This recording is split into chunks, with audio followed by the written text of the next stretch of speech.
Entrevista que sigue. Hoy tenemos de invitado, creo que es el único invitado de hoy. Sí. Porque tuvimos columna, así que nuestro único invitado de hoy es Sergio Saninelli, es secretario general de ADUNS, Asociación de Docentes de la Universidad Nacional del Sur, desde 2004. Fue elegido por sus pares en 5 veces consecutivas, o sea, un montón, mucha experiencia en este cargo. Es preceptor de las escuelas medias en uso de licencia gremial y forma parte de la Paritaria Nacional. Así que le damos la bienvenida a Sergio. ¿Cómo estás? Bueno, muchas gracias. Me siento muy bienvenido. Así que gracias a todos. Gracias ustedes por acompañarnos hoy acá. Vos sabés que siempre dije Trafincu. ¿Y cómo es? Trafquintu. Ah, Trafquintu. Tiene una K. Sí. Trafquintu. Siempre No te culpamos, es difícil. Lo pronuncié mal siempre. Es difícil, es un nombre complicado. Siempre tenemos que decir cómo se escribe, deletrearlo, porque tiene su complicación. Decimos que es TFK para los amigos, Sí, así sí, que sí, TFK es lo más fácil. Me di la cuenta abreviación. enseguida, pero siempre lo nombré mal. Y a veces pasa.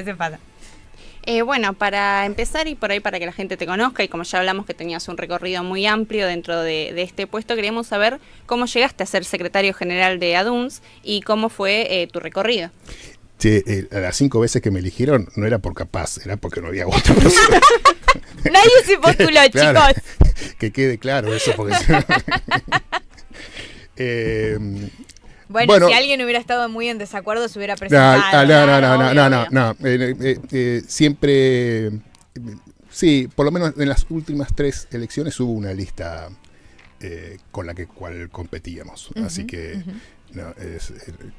digo, bueno, tuvimos la fortuna de ganar. Pero bueno, sí, yo creo que caí a la actividad gremial por carácter transitivo. En el año 90, yo empecé a trabajar en las escuelas en el año 86, como ustedes dijeron, como auxiliar docente, preceptor.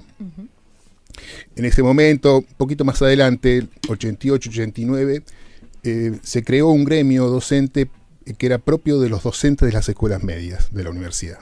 ADEMUNS se llamaba.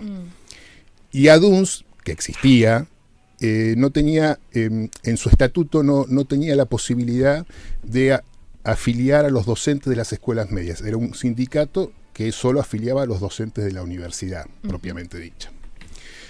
Bueno, modificaron los estatutos en ADUNS, logrando la posibilidad de afiliarnos, así que lo que sucedió es que desarmamos a ADEMUNS y todos nos afiliamos, todos los que estábamos afiliados a ADEMUNS, y algunos más después también, se afiliaron a ADUNS. Esto siguió así. En el año 97, la comisión directiva que en ese momento estaba en el gremio, había un amigo mío, sigue siendo amigo mío, hoy está jubilado, Pablo Sogni, trabajaba en la Escuela de Agricultura también, era miembro de la comisión directiva, y me dice: che, Sergio, vos que no tenés familia, en realidad no tenía hijos en ese momento, ¿no querés hacerte cargo? Había que empezar a viajar a los congresos, a los plenarios. Bueno, le digo, a mí siempre me interesó lo social. Cuando era más joven, en los primeros años de la universidad, trabajé en el club universitario, después fui miembro de la comisión directiva. O sea, lo social siempre para mí me resultaba atractivo. Así que bueno, empecé así como una especie de haciéndole caso al pedido de mi amigo Pablo, y ahí fue transcurriendo. En ese momento conocí bellísimas personas por su militancia, su coherencia de toda la vida. El primero que tengo que nombrar es Edgardo Fernández Estaco. Es un querido profesor que falleció hace 2 años o 3 seguramente. Este año hubiese cumplido 90 años.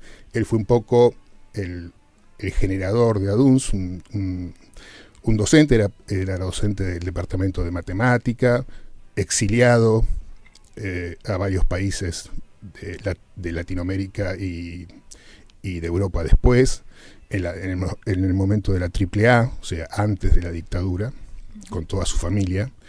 Y bueno, siempre el querido Gordo realmente hizo una conservación del gremio ADUNS, ¿no? junto con otras personas. Yo tengo que también nombrar a Dante Patrignani, que también está jubilado y participa de la comisión directiva actual, Lucio Yurman, bueno, no me acuerdo más de ese momento, Ana Tablar, también estaba en la comisión directiva. Hoy están todos jubilados. Y bueno, cuando se jubiló Edgardo Fernández Estaco, me propusieron tomar esa posta, o sea, fuimos a elecciones, y así comenzamos a en realidad a hacer crecer ADUNS, porque ADUNS, por ejemplo, no tenía una oficina. Hasta el año 2004 no tenía una oficina. Funcionaba un poco ahí en los laboratorios que ocupaban Edgardo Fernández Estaco en el departamento de matemática, o Dante en el departamento de física, pero si los docentes querían hacer alguna consulta, no había una oficina. Así que lo primero que hicimos es alquilar una casa, mayo del 2004, ahí en Pasaje Tres Arroyos, al 500, ahí cerca de 12 de octubre al 150. Casa que tuvimos que abandonar con las inundaciones. 21 años estuvimos ahí funcionando, y bueno, la inundación, bueno, es medio barrio Ana Postada, eso fue terrible ahí, y bueno, también hizo estragos en la que era nuestra casa sindical, porque más allá que lo alquilábamos, imagínate, 21 años funcionando ahí, sí. Tenía un salón auditorio, tenía oficinas, tenía atrás un lindo patio, un quincho. Así que, bueno, esa fue nuestra primer medida, y creo que revitalizó mucho el sentido del gremio, logró acercar muchos más afiliados, y así fuimos creciendo. Hoy somos somos más de 1000 afiliados entre activos y jubilados. Obviamente que los activos son el 95%, y los jubilados son el 5%, así que nada, un gremio que siempre se construyó, siempre se consolidó como un gremio para nada verticalista, asambleario fundamentalmente, un gremio de bases, de las decisiones importantes, los lineamientos importantes, siempre se produjeron a partir de las asambleas, donde los afiliados, bueno, a través de propuestas, de votaciones, bueno, se decidían desde las medidas de fuerza hasta otras cuestiones que tenían que ver con la política gremial. Eso realmente es de destacar, y sí, es la impronta que tenía el gremio desde cuando funcionaba solo como ADUNS, afiliando solamente a los docentes universitarios. Esa es un poco la historia, y hoy estamos acá. Y yo me voy a saltear una preguntita, porque un poco ya contestaste un poco de cuáles fueron algunas de las políticas que tomaron a partir de, bueno, de que, o desde que vos estás, qué logros has visto que han logrado con ADUNS, valga la redundancia. También queríamos consultarte cómo ha sido el vínculo de ADUNS con distintos gobiernos, porque imagino que no habrá sido el mismo con todos, y que ha habido distintos momentos de más negociación, menos negociación, ¿no?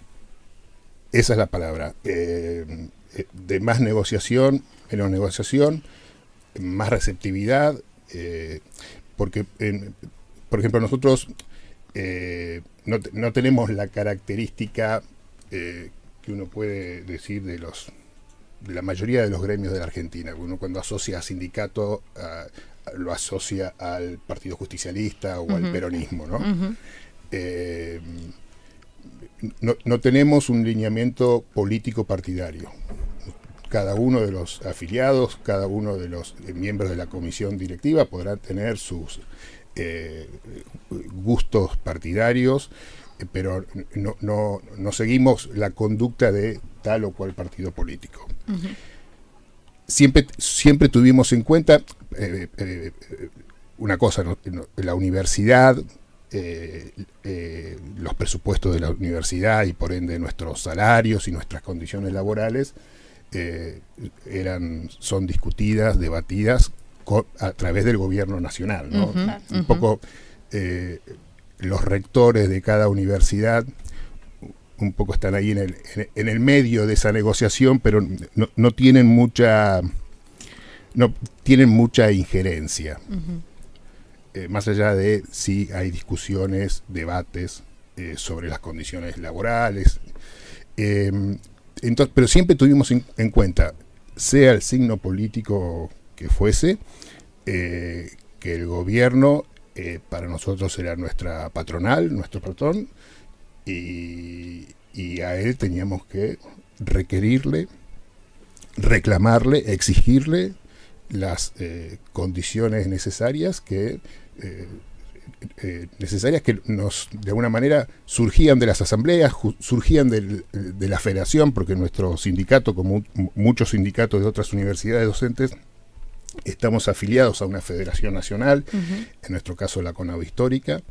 Entonces, ese es un dato relevante también, ¿no?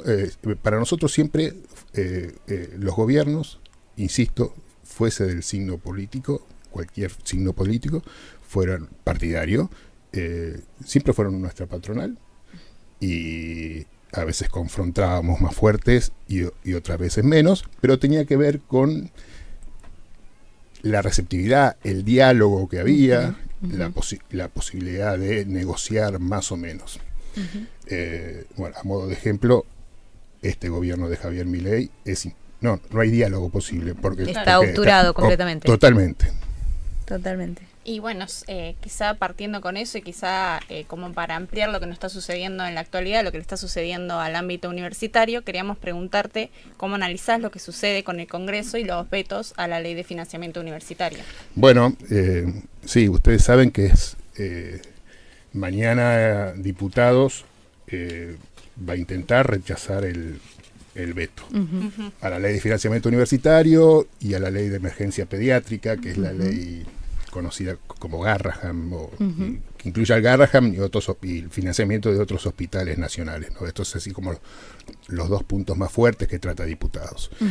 En el caso de la universidad es la segunda vez, porque el año pasado también se aprobó una ley de financiamiento universitario, y lamentablemente el Congreso no la rechazó. O sea,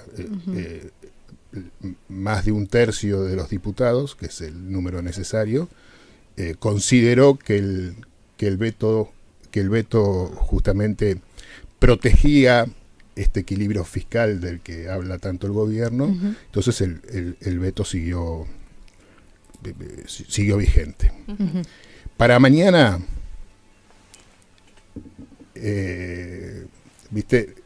somos cautos, porque el gobierno está claro que está en minoría parlamentaria. Para voltear un veto, para llamarlo así criollamente, el número necesario de diputados es alto. Tenés que conseguir los 2/3 de los votos de los diputados presentes. Y el gobierno es hábil en el tema de negociar los votos de los diputados a través de los gobernadores. Los estuvimos viendo la semana pasada otorgando partidas especiales para 5 o 6 provincias. Y bueno, ojalá que los diputados tengan, o sea, más de 2/3 de los diputados tengan la conciencia de que están, al rechazar el veto, están de alguna manera defendiendo la universidad pública, defendiendo la salud pública, porque, para que quede claro, en el caso de la Ley de Financiamiento Universitario no se trata solo de solucionar el tema de los salarios docentes y no docentes. Esa es una parte. También abarca un sostenimiento y aumento de las becas estudiantiles, 10.000 millones de pesos para carreras que sean de interés nacional.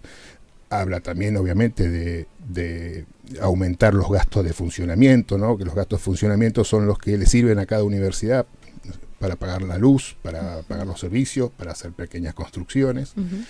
Y también hay una parte muy importante, que es un plan gradual de cómo sería cómo debía ser la participación del presupuesto universitario dentro del PBI nacional, arrancando con el 1,5% del PBI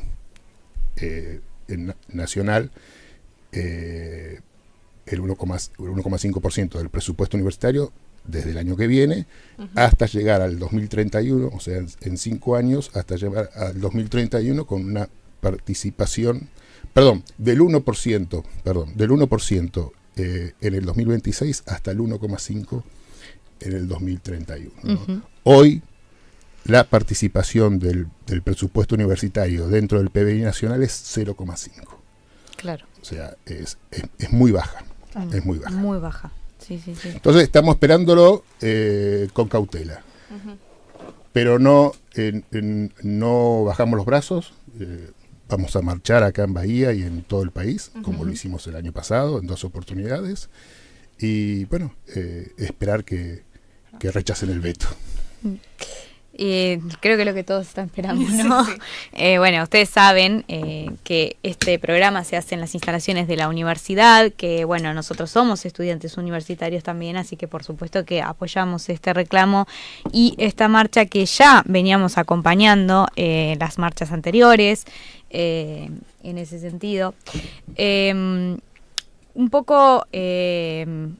Milei se ha definido a sí mismo o a su gobierno, digamos, como el gobierno más cruel, o el gobierno que más ha recortado para mantener este ajuste fiscal, no, equilibrio fiscal con déficit cero, ¿no? Sí. Digamos. ¿Y estás de acuerdo con eso? ¿O crees que hubo otros gobiernos que han también manejado las cosas de esta manera, mejor, peor? Bueno, ayer justamente leía, después que Milei presentó tan escuetamente el proyecto de presupuesto 2026, leía un tuit de la exdiputada nacional Graciela Camaño. Una mujer muy interesante, más allá de ser la esposa de Luis Barrio Nuevo. Luis Barrio Nuevo es un dirigente sindical de los hoteleros. Pero ella siempre tuvo intervenciones muy importantes. Y justamente hizo notar, esto es lo que me preguntan, dice, el gobierno de Milei no es el primero que juega esto del déficit cero, más allá de discutir si efectivamente hay equilibrio fiscal, claro, ¿no? Sí. Es una discusión más técnica, no me animo a darla, pero entendemos que no hay déficit cero, ¿no? Pero ella decía, Roberto Labaña, fundamentalmente Roberto Labaña fue ministro de Economía de Eduardo Duhalde cuando fue presidente después del Argentinazo en el 2002 y 2003, y después Néstor Kirchner cuando asume en el 2003, él lo conserva a Roberto Labaña en su primera etapa como ministro de Economía. Y Graciela Camaño dice, bueno, Roberto Labaña tuvo déficit cero gemelos, superávit gemelos, un superávit que no es financiero y creo que el otro es de cuenta corriente, algo así se llama, una cuestión técnica que no pero tenía superávit gemelos. Y obviamente que los primeros, después del Argentinazo, esto fue un desastre, no tanto como ahora, ¿no? Nosotros la vivimos, la época del 2001, 2002, 2003, el inicio del gobierno de Néstor Kirchner fue muy complejo. De hecho, en 2005 hubo una gran huelga universitaria,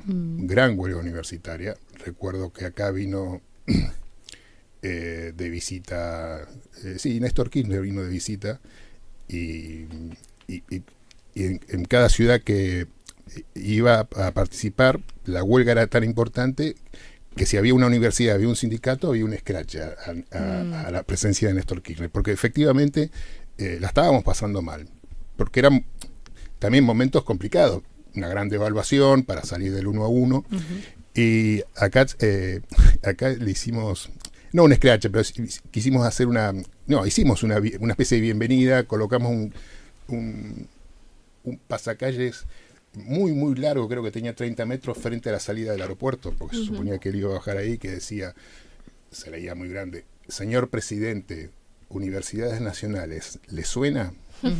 Bueno, alertado de esto, él no bajó en el aeropuerto de Bahía, sino que... La estuvo inteligente. No, bajó en la base naval de Espora, un poco, y de ahí tomó un helicóptero y bajó en la cancha de Villamitre. Y con él viajaba el ministro de Educación Filmus en ese momento, y nos convocaron a todos los gremios, docentes, no docentes, de la Universidad del Sur y de la UTN, a una reunión en la municipalidad. Tuvimos una reunión con el ministro de Educación de la Nación.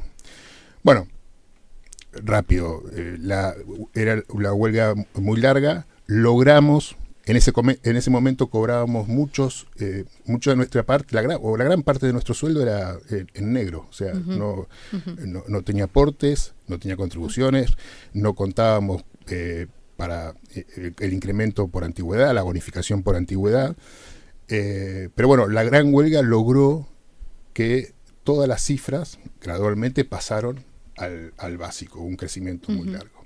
Y la huelga terminó el 3 de septiembre del 2005.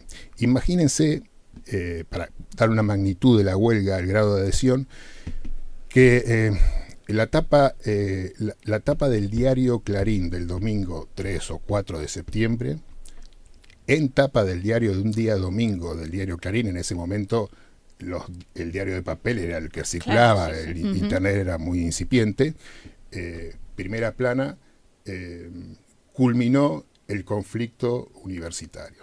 Se terminó la huelga, firmaron los acuerdos paritarios. Iba por los superávit gemelos, pero bueno, no siempre tener superávit o equilibrio fiscal con solo esa política uno puede llevar adelante el gobierno, porque significa tener un equilibrio fiscal o superávit, significa en un país como este dejar mucha gente afuera. Y por el otro lado, el 90% de los países que conforman el planeta Tierra viven con déficit. Viven con déficit. El problema acá que está el déficit, pero también están las deudas millonarias, miles millonarias en dólares que contrajeron los últimos gobiernos, del de Macri, 45.000 millones de dólares, y que ya lleva 22.000 millones de dólares. Eso hace efectivamente que esa deuda sea impagable y mucha gente más quede afuera, ¿no? O sea, es una complicación muy grande. Qué importante, ¿no? Tener la memoria presente de todo lo que fue la lucha docente y que sigue siendo, porque siempre sale el comentario de, ahora reclaman. Claro, como si nunca. El reclamo viene siendo constante. Bueno, me olvido, perdóname que te interrumpa, pero me olvido en agosto del 2001, ahí todavía gobernaba De la Rúa, Bahía Blanca se convirtió fue una de las ciudades donde se llamó el escuelazo. Y esa movida que culminó en una marcha gigante, un acto frente al Teatro Municipal, la comenzaron unos padres de una especie de cooperadora de padres en una escuelita 63, no me acuerdo muy bien, de un barrio de acá de Bahía.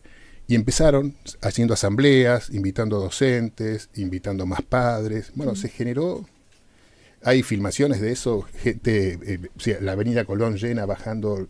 Bueno, fue terrible. Bueno, fue eso así como el primer síntoma de que el gobierno de la Rúa estaba acabado. Ya había asumido Cavallo como ministro de Economía, López Murphy, que era el ministro de... López Murphy era ministro de Economía y lo que hizo fue anunciar un recorte del 30% para las universidades. Duró 15 días en el puesto. Se fue, viene Cavallo y a los empleados estatales, todos, de la Nación, nos recortaron el 13% del salario, justamente para garantizar el déficit cero. Bueno, pero Bahía Blanca en agosto del 2001... ustedes lo pueden recorrer en cualquier sitio de internet, cualquier diario, fue señera en ese aspecto de la lucha. Ujú. Ujú. Sí, a lo que justamente iba también de esto de tener memoria es la importancia y de poner el cuerpo, de ir en la calle, de reclamar, que a veces parece bueno, ¿para qué voy a marchar por esto? Pero realmente las movilizaciones de las personas, de no solo de los que son docentes, sino que también que la sociedad acompañe, que el que es estudiante, que el que pasó por la universidad, el que no pudo pasar, que lo importante que es yo creo que acompañar la lucha, ¿no? sociedad es muy consciente de la importancia que tiene la educación pública y que la universidad sea pública, como no sucede en muchos países del mundo. No solamente la cantidad de universidades públicas, sino la calidad educativa de esas universidades. Yo creo que en eso la sociedad no está en desacuerdo. No. Entonces, también es importante eso, ¿no? El apoyo que la sociedad le está dando a esta lucha gremial, que es contra la que todo el tiempo se está estigmatizando por ahí en los medios de comunicación, porque los gremios y reclaman solamente cuando les conviene, ¿no? Todas esas cosas que se escuchan generalmente. Yo creo que en este caso la sociedad no concuerda con esto, ¿no? Que realmente valora la educación pública, así como valora también el trabajo que se hace en el Garrahan, en los hospitales, ¿no? Con este veto también que se está haciendo a la ley de salud. Es muy interesante lo que decís y pienso algo, digo, pensando en nuestros hijos, ¿no? Cuando son chicos uno puede apelar a llevar tus hijos a un jardín privado, a una escuela primaria privada, a un secundario privado. Vos podés, no estás conforme con tu obra social natural, te adherís a una prepaga, pero cuando a tus hijos tienen que elegir una carrera universitaria, indudablemente recurren y van a la universidad pública, por el prestigio que tiene, por sus docentes, por sus no docentes, no es solamente por el tema de que es gratuita, por su calidad y excelencia. Y eso se vio de manifiesto en las dos marchas del año pasado, porque las marchas del año pasado no éramos solo docentes, no docentes y estudiantes, no hubiésemos sido ni un cuarto de lo que fuese.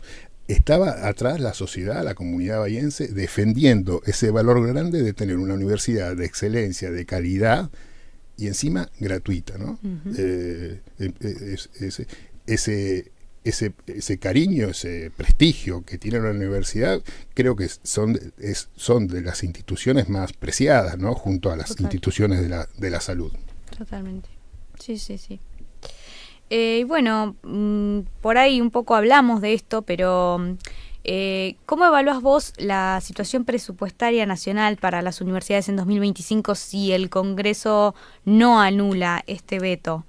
Y también, ¿qué implica eso para los docentes, ¿no? Porque actualmente se encuentran en ciertas condiciones salariales y también condiciones laborales en general que se verían afectadas por esto, ¿no? Bueno, vos sabés que es algo que no queremos pensar todavía, pero es un escenario factible. Que mañana diputados diga, no, el veto sigue vigente. Bueno, creo que hay que repensar todo, desde salir otra vez a luchar, desde el golpe anímico que te va a pegar, no solamente a los docentes, sino a los estudiantes, a las autoridades universitarias. Estamos muy convencidos, toda la comunidad muy convencido que el financiamiento, la ley de financiamiento es lo que necesitamos ahora. ¿Qué nos pasa si sigue el veto? Bueno, se van a agravar las situaciones. Hoy tenemos una dispersión. Hoy necesitaríamos, para empatarle a la inflación desde que asumió Milei hasta agosto, necesitaríamos que el sueldo de agosto se incremente un 35%. Y así estaríamos empatando con la inflación desde diciembre del 23 hasta agosto del 25. Y Y hay otro valor que es interesante. A agosto del 2025, cada docente, cada no docente, independientemente del sueldo que cobrase, perdió casi 6 sueldos. O sea, el Estado le robó 6 sueldos durante estos 20 últimos meses, ¿no? Entonces, esa situación, si el veto continúa a la ley de financiamiento, se va a ir agravando. Y ni que hablar de el funcionamiento de las universidades, y ni que hablar del funcionamiento de esta Universidad Nacional del Sur, que fue tan destrozada con la inundación. Totalmente. Y tan poco o casi nada cuidada por el gobierno nacional, ¿no? Ustedes saben que el presupuesto de reconstrucción de nuestra universidad ronda los 13.000 millones de pesos. El gobierno nacional solo dio 500 millones de pesos. Y uno tiene que ser claro en esto. El gobierno nacional tiene efectivamente la responsabilidad única y la garantía de resolver este tipo de cuestiones, porque la universidad depende presupuestariamente, quiero decir, del gobierno nacional, ¿no? Entonces, esa situación se va a agravar. La desatención del gobierno nacional a las universidades es pasmosa. Ustedes no sé si saben, pero yo lo repito en cada lugar que voy, el Departamento de Ciencias de la Salud, que se está construyendo acá cerca en el campus del Paligüe, lo está financiando la provincia de Buenos Aires. O sea, el gobierno de la provincia de Buenos Aires. Algo increíble, porque todo este complejo que vemos, que empezó a nacer en el 2006, menos el departamento de agronomía, que era muchísimo antes, y todas las reformas, las nuevas aulas, los nuevos equipamientos, siempre fue con aportes del gobierno nacional. Sí, que es al que le corresponde. Al que le corresponde. ¿No? Pero bueno, hoy una edificación, por esto de que las obras públicas ya las dejó de lado el gobierno nacional, una edificación académica la está financiando el gobierno de la provincia de Buenos Aires. Sí, está pasando mucho esto. Bueno, pasó con el tema de la inundación también, ¿no? El tema, esta cuestión de que, bueno, el gobierno nacional aportó una cantidad a personas particulares para hacer las reparaciones de sus casas y demás, pero bueno, la ley de emergencia Bahía sigue vetada. Sigue vetada y con una cantidad de dinero que no se acreditó. Que no se acreditó y que el gobierno decidió darle baja, 100.000 millones de pesos. Fue la semana pasada. Exactamente. Y bueno, y si bien, bueno, la provincia también puso sus subsidios y demás, algunas de las cuestiones de infraestructura de Bahía se están solucionando así, con el gobierno provincial. Porque bueno, ni hablar aparte de la situación de vialidad nacional que se está desmantelando en este momento, o sea, hay un montón de cuestiones ahí que bueno, que tienen que ver con esto. Bueno, nosotros queríamos cerrar este bloque convocando a la marcha de mañana. Les recordamos entonces, si nos querés decir, va a ser iniciar en la Plaza de Rivadavia. No, en Alem. En Alem. Alem 11 de abril. Hoy, no, porque a veces hacen pero coincidimos, y esta va a ser la tercera, con que ese es el itinerario de alguna manera más corto, que congrega a las dos universidades, porque salimos cerca de la UTN, las escuelas medias, y concluimos en la Universidad del Sur, en el Playón, a partir de las 17:30 mañana. Y hoy, dentro de un rato, a partir de 18:30, hay una asamblea interclaustros, también en el hall de Alem 1253, donde bueno, estamos invitando no solamente a la comunidad universitaria, sino a todos los sectores que están luchando contra las políticas de ajuste del gobierno, ¿no? Y vamos, caminando y construyendo lo que yo creo la gran marcha federal, más allá de los resultados que obtengamos en diputados, y ojalá que sean positivos para la universidad, pero seguramente, sin ninguna duda, vamos a inundar las calles en todo el país. Bien, entonces bueno, recordamos esto, ahora 18:30 más o menos, una asamblea interclaustro en el hall de Alem, de la central, digamos. Y mañana 17:30 en la esquina de 11 de abril y Alem, donde se marchará hacia el Playón de Alem 1253. Perfecto. Bueno, te agradecemos mucho por haber venido. No, por favor. Y bueno, muchas gracias por tomarte este tiempo para hablar de estos temas que son tan importantes y que nos tocan tan de cerca a los estudiantes, a los docentes, a todas las personas que trabajan en la universidad o que tienen un vínculo con la universidad más allá de si estudian acá o no, si trabajan acá o no. Sí, además muy agradecidas nosotros también desde el espacio que tenemos de Radio TFK, que es un espacio que nos da la universidad con mucha confianza. Más que darlo, se lo han ganado. Se lo han ganado seguramente porque uno entiendo que uno pasa por una selección, ¿no? Sí, obviamente. Pero bueno, la verdad es que la diferencia con otras radios es que nosotros no, este espacio es gratuito, claro, nos lo cede la universidad y eso no lo podríamos hacer tal vez en otro lado. Seguramente. Y por eso estamos muy agradecidos, que aparte la universidad nos ha ayudado con todo. Nosotros el año pasado, por ejemplo, nos robaron todo nuestro equipo de streaming y la universidad nos prestó el suyo. O sea, realmente el trabajo con la comunidad, más allá de lo que es el estudio, ¿no? Y la formación, que es excelente y que lo sabemos, es el vínculo que tiene la UNS con la comunidad de Bahía Blanca y con la comunidad de la región es amplísimo y me parece que eso hay que seguir defendiéndolo. Así que bueno, muchas gracias por haberme. Muchas gracias a ustedes, me sentí realmente muy a gusto. Muchas gracias. Vamos a un pequeño corte y ya volvemos.